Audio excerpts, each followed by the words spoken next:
সূর্যের তাপে ডিম ভাজি করবো, দেখি হয় কি না। হয়েছে তো একটু, ওই যে হইতেছে,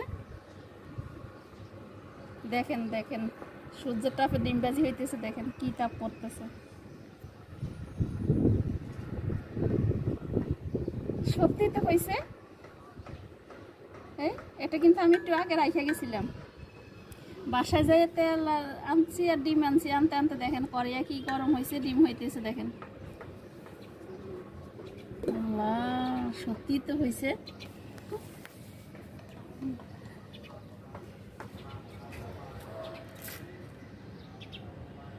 কড়াই হয়ে আসছে, ডাক না আনলে ভালো হইতে বল নাকি। আমাদের ডিম ভাজি হয়ে গেছে দেখেন, সূর্যের তাপে ডিম ভাজি করে ফেললাম দেখেন।